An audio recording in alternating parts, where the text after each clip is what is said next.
नमस्कार दोस्तों, मैं लक्ष्मी सिंह अनंत क्लास में आपका एक बार फिर स्वागत करती हूँ।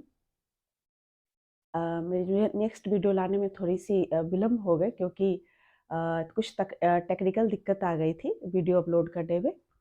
अ, अब शुरू करते हैं आज की क्लास। अब लॉ ऑफ हेरिडिटी, हम लोगों ने थ्योरीज पढ़ ली थी हेरिडिटी की, वंशानुक्रम की। आज लॉज को फटाफट देखते हैं। पहला हमारा नियम है समानता का नियम, लॉ ऑफ सिमिलैरिटी और रिजेम्बलेंस। इस नियम समानता से ही आपको स्पष्ट है। कहता है क्या कि ये किस सिद्धांत पर आधारित, मतलब किस कॉन्सेप्ट पर आधारित है। ये इसके कॉन्सेप्ट बहुत ही सिंपल है, जैसे आप वैसे ही आपकी संतान। ठीक है, लाइक बिगेट्स लाइक। इसमें कहता है क्या कि अगर किसी बच्चे के माता पिता अगर गोरे हैं तो बच्चा भी गोरा होगा, अगर मूर्ख हैं तो मूर्ख होगा, माता पिता अगर बुद्धिमान है तो बच्चा भी बुद्धिमान होगा। आप देखते होंगे कि नेपाल में या जापान के जो बच्चे होते हैं उनकी क्या होती है, शारीरिक कद थोड़ी सी छोटी होती है, या उनके नाक थोड़े से चपटे होते हैं, आँख थोड़ी अंदर होती है। या त्रिपुरा मेघालय के लोग के भी जो शारीरिक संरचना होती है वो हमसे अलग होती है। और अफगानी और जर्मन में आप देखोगे उनकी ऊंचाई बहुत हाइट की होती है और लंबे लंबे होते हैं। तो वह क्या है, क्योंकि उनके माता पिता वैसे थे, उस जगह का परिवेश वैसा था। ठीक है, तभी परिवेश की नहीं, अभी सिर्फ हम लोग वंशानुक्रम की बात करते हैं। तो कहता है क्या कि जैसे माता पिता हैं वैसे ही उनकी संतान होगी। जर्मन के जो लंबे होते हैं तो माता पिता भी लंबे होंगे।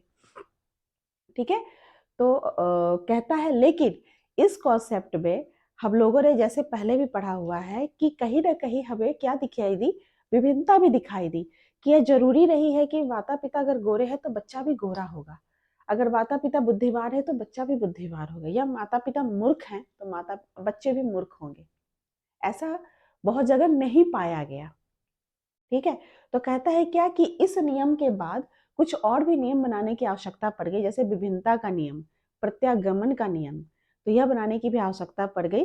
तो कहता है क्या कि इससे तो यह निष्कर्ष निकला कि हाँ चलो, कुछ जगह माता पिता के जैसे बच्चे हो सकते हैं, लेकिन यह जरूरी नहीं है। तो इसके लिए कुछ आगे नियम बनाए गए जिसको हम देखते हैं। विभिन्नता का नियम, लॉ ऑफ वेरिएशन। वेरिएशन क्या है कि ये विभिन्नता क्या है, बच्चों में अलग अलग होती है। जैसा कि कहता है कि अकॉर्डिंग विभिन्नता से क्या देख रहे हैं कि हमारा ये आता है कि अगर माता पिता गोरे हैं तो बच्चा काला हो सकता है। आप देखते होंगे कि एक माता पिता से 2 संतान या 3 संतान होती है, तो ये जरूरी नहीं है कि सब बच्चों के चेहरे एक जैसे हों, या गुण एक जैसे हो, या शारीरिक संरचना एक जैसे हो। ये पॉसिबल नहीं है। ऐसा क्यों नहीं होता? क्योंकि कहता है क्या इसी बात को कि एक ही माता पिता से 3 संतान है, लेकिन वो तीनों मानसिक गुण से या शारीरिक संरचना से वो भिन्न होते हैं। उनकी बोली अलग होती है, उनके एक कम बुद्धिमान होता है, एक एवरेज होता है, औसत होता है। तो इसके बारे में सोरेनसन ने कहा है, अकॉर्डिंग टू सोरेनसन, इस विभिन्नता का कारण माता पिता की उत्पादक कोषों की विशेषता है, जो हम लोग ऑलरेडी पिछले क्लास में डिस्कस कर चुके हैं। उत्पादक कोषों में अनेक जीन्स होते हैं, पित्रैक होते हैं, बहुत सारे पित्रैक एक साथ जाते हैं, जो विभिन्न प्रकार से संयुक्त होकर एक दूसरे से भिन्न बच्चों का निर्माण करते हैं। हम लोगों ने पिछले क्लास वीडियो में डिस्कस कर लिया है कि माता पिता का से इसमें क्या होते हैं कि बहुत सारे जब जीन्स एक साथ निकलते हैं तो उसमें से कौन किसके साथ मिल रहा है। तो वही चीज कहता है यहाँ पर कि जो विभिन्न प्रकार से संयुक्त होकर एक दूसरे से भिन्न भिन्न बच्चों का निर्माण करते हैं। ठीक है, तो उसी चीज को कहता है कि इस विभिन्नता का कारण जिम्मेदार कौन है, कि बच्चों में अंतर होने का जिम्मेदार कौन है, माता पिता के उत्पादक कोष होते हैं। ठीक है, अब इसके बारे में ऑलरेडी डिस्कस हम लोग कर चुके हैं पिछले वीडियो में, जिसमें हमने सिद्धांत की बात की थी। डार्विन ने कहा था, मेंडल ने भी कहा है इस बात को, और लेमार्क ने भी इस सिद्धांत बारे में बात की हुई है, विभिन्नता के बारे में। ठीक है, आप पिछले वीडियो मेरे देखेंगे तो उसमें आपको क्लियर हो जाएगा। अब बढ़ते हैं नेक्स्ट नियम की तरफ। उनका नियम, लॉज ऑफ रिग्रेशन। इसमें कहता है कि प्रत्यागमन में बात होती है कि इसके पहले हम लोग देखते हैं परिभाषा इसकी। अकॉर्डिंग टू सोरेनसन, सोरेनसन ने फिर एक बार कही है कि बहुत प्रतिभाशाली माता पिता के बच्चों में कम प्रतिभा होने की प्रवृत्ति, माता पिता बहुत प्रतिभाशाली हैं और बच्चों में क्या है, कम प्रतिभा है। और अगर बहुत निम्न कोटि के माता पिता हैं तो बच्चों में कम निम्न कोटि होने की प्रवृत्ति होती है। ठीक है, कहता है क्या कि प्रकृति का नियम है कि विशिष्ट गुणों का प्रसार कम होता है और सामान्य गुण जल्दी से प्रसारित हो जाते हैं या आगे बढ़ जाते हैं एक पीढ़ी से दूसरी पीढ़ी तक। ठीक है, वही चीज कहता है कि बच्चे जो होते हैं वह माता पिता के विशिष्ट गुण से ज्यादा सामान्य गुण को जल्दी ग्रहण कर लेते हैं।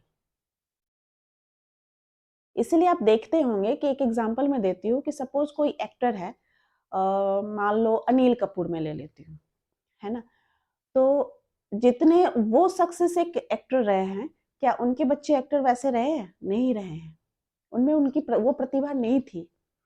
महानायक जिनको गांधी, महात्मा गांधी एक जिन्होंने हमारे देश को आजाद किया, क्या उनके बच्चों में वो प्रतिभा है? कहीं ना कहीं नहीं होगी प्रतिभा, बट उनके जितनी नहीं है। उनमें वो विशिष्ट गुण था कि वो अकेले चल के एक भीड़ को अपने पीछे ले जा सकते थे, लेकिन क्या उनके बच्चों में होगी? नहीं है। तो उसी बात को यहाँ पे सोरेनसन कह रहे हैं कि अगर कोई किसी में अगर बहुत प्रतिभा वाले कोई माता पिता, तो उनके बच्चे क्या होते हैं? कम प्रतिभा वाले होते हैं। और अगर माता पिता में निम्न कोटि के माता पिता, निम्न कोटि मतलब जिनमें गुण कम होते हैं, मूर्ख जिसको बोल सकते हैं, तो उनके बच्चे कम मूर्ख होते हैं। जरूरी नहीं कि वो मूर्ख हो। जैसे कि क्रो एंड क्रो ने भी अपनी बात में कही है कि अगर माता पिता की ऊंचाई जितनी होती है, बच्चों की ऊंचाई उतरी, माँ पिता जैसी उतनी ऊंचाई नहीं होती है। तो यह क्या है? यही प्रत्यागमन है, लॉ ऑफ रिग्रेशन। ठीक है, आपको मेरा ये वीडियो पसंद आया होगा, इसे लाइक, सब्सक्राइब और शेयर जरूर करिएगा। मिलते हैं फिर नेक्स्ट वीडियो में वातावरण की परिभाषा के साथ। तब तक के लिए नमस्कार।